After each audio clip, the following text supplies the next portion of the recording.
નમસ્કાર ખેડૂત મિત્રો, ખેતીની માહિતી યુટ્યુબ ચેનલમાં આપ સર્વેનું હાર્દિક સ્વાગત છે। આજે આપણે એક નવો જ મુદ્દો લઈને આવી રહ્યા છીએ, જે મુદ્દો છે રીંગણની ખેતી પદ્ધતિ। રીંગણ એ શાકભાજીનો 12 માસ ઉપલબ્ધ ધરાવતો અગત્યનો પાક છે। રીંગણમાંથી પોષણ માટે જરૂરી એવા બધા પોષક તત્વો મળી રહે છે। મનુષ્યની દરરોજની શાકભાજીની જરૂરિયાતોમાં રીંગણનો ફાળો વધારી શકાય તે માટે તેનું એકમ વિસ્તારમાંથી ઉત્પાદન વધારવાની ખાસ જરૂરિયાત છે। એકમ વિસ્તારમાંથી વધુમાં વધુ ઉત્પાદન અને આર્થિક વળતર મેળવવા માટે રીંગણની આધુનિક ખેતી પદ્ધતિના વિવિધ પાસાઓની પૂરતી જાણકારી મેળવવી જરૂરી છે। આબોહવા: ગુજરાત રાજ્યમાં રીંગણનું વાવેતર દરેક ઋતુ દરમિયાન કરી શકાય છે। પાકની શરૂઆતની વૃદ્ધિ માટે ગરમ હવામાન જરૂરી છે, જેથી શિયાળા દરમિયાન ફેર રોપણી કરવામાં આવે તો વૃદ્ધિ ઝડપથી થતી નથી, પરંતુ ફૂલ બેસવા માટે અને ફળની વૃદ્ધિ માટે ઠંડી અને સૂકી આબોહવા વધુ માફક આવે છે। વાદળવાળું હવામાન અને સતત વરસાદ આ પાકને અનુકૂળ આવતો નથી। ચોમાસા દરમિયાન જો પાક લેવાનો હોય તો પાણી ન ભરાઈ રહેતું હોય તેવી જમીનની પસંદગી કરવી। જમીનની તૈયારી: રીંગણના પાકની રોપણી માટે જમીનની જરૂરિયાત મુજબ ખેડ, કરબ અને સમાર માળી તૈયાર કરવી। પાયાના ખાતરો જમીન તૈયાર કરતી વખતે એકસરખી રીતે જ મીનમાં ભેળવી દેવા। જમીનના ઢાળ, પ્રકાર અને પિયતને અનુકૂળ જરૂરી માપના ક્યારાઓ બનાવવા। સુધારેલી જાતો: રીંગણના ઉપયોગને ધ્યાનમાં લઈને જુદા જુદા વિસ્તારમાં જુદી જુદી જાતોની ભલામણ કરવામાં આવેલ છે। રાજ્યમાં વિસ્તાર પ્રમાણે જોઈએ તો મધ્ય ગુજરાત વિસ્તાર માટે ડોલી 5, ગુજરાત શંકર રીંગણ 1, દક્ષિણ ગુજરાતના વિસ્તાર માટે સુરતી રવૈયા, સૌરાષ્ટ્ર વિસ્તાર માટે PLR1 જાતોની ભલામણ કરવામાં આવેલ છે। આ ઉપરાંત ગુજરાત લાંબા રીંગણ 1 કે જેના ફળો આછા ગુલાબી રંગના હોય છે, તેની ભલામણ વર્ષ 2003 દરમિયાન કરવામાં આવેલ છે। વર્ષ 2005 દરમિયાન ગુજરાત લંબગોળ રીંગણ 1 જેના ફળો માટે કાળા અને ચરકાટ ધરાવતા લંબગોળ અને ખૂબ જ આકર્ષક છે, તેની ભલામણ કરવામાં આવેલ છે। આથી શાક તેમજ ભડથું બનાવવા માટે અનુકૂળ છે। ધરું ઉછેર: ધરુવાળિયા માટે પાણી ભરાઈ રહેતું ન હોય અને નિંદામણનો ઉપદ્રવ ઓછો હોય તેવી જમીન પસંદ કરવી। ધરુવાળિયા માટે ગાદી ક્યારા બનાવવા। રીંગણનું તંદુરસ્ત ધરું 1 હેક્ટરના વિસ્તારમાં રોપણી કરવા માટે 400 થી 500 ગ્રામ બીજની જરૂરિયાત રહે છે। બીજને વાવેતર કરતાં પહેલાં પારાયુક્ત દવાનો પટ 1 કિલોગ્રામ બીજમાં 3 ગ્રામ પ્રમાણે આપવો। ધરુવાળિયામાં જરૂરિયાત મુજબ પાણી ઝારા વડે આપવું અને જરૂર જણાય ત્યારે નિંદામણ, રોગ અને જીવાતનું નિયંત્રણ સમયસર કરવું। ઉનાળામાં રોપણી કરવાની હોય તો જાન્યુઆરી-ફેબ્રુઆરી મહિના દરમિયાન ધરું તૈયાર કરવું।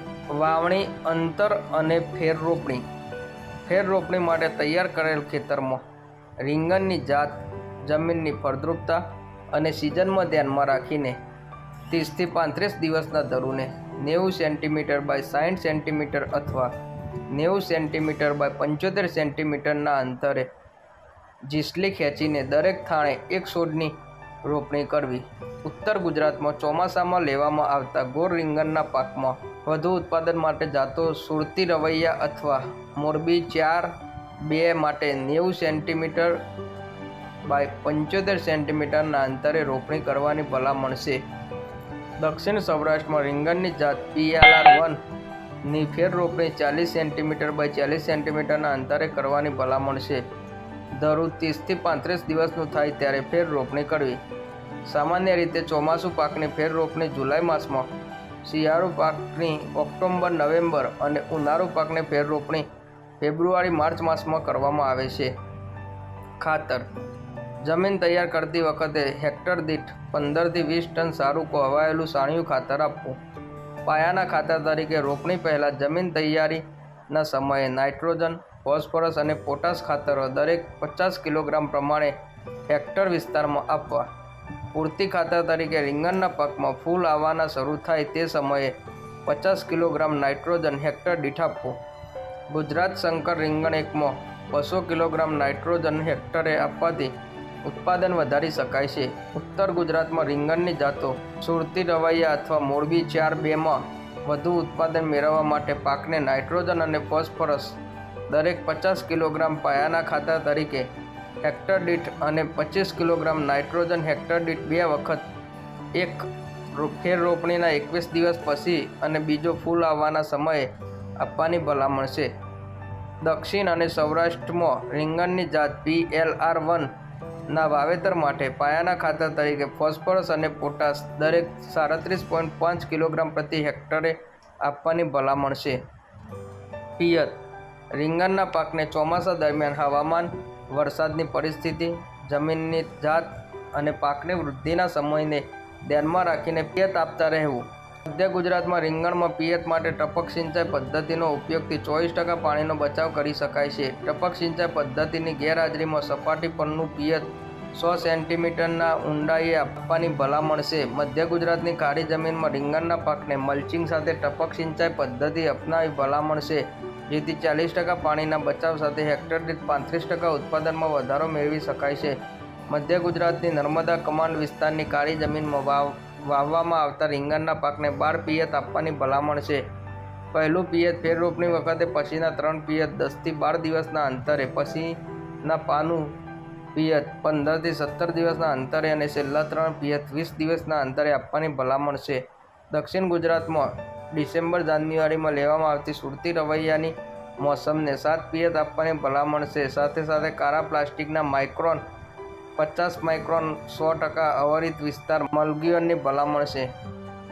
નીંદણ નિયંત્રણ: દક્ષિણ સૌરાષ્ટ્રમાં શિયાળુ રીંગણના પાકની જાત ગુજરાત રીંગણ લાંબા 1માં બીજ સ્ફુરણ પહેલાં 0.5 કિલોગ્રામ પેન્ડીમિથાલિન પ્રતિ હેક્ટરે છંટકાવ કરવાની ભલામણ અને 1 હાથ નિંદામણ ફેર રોપણીના 30 દિવસ પછી કરવાની ભલામણ છે, જેથી કરીને અસરકારક નીંદણ નિયંત્રણ સાથે વધારે ઉત્પાદન અને વળતર મળી રહે છે.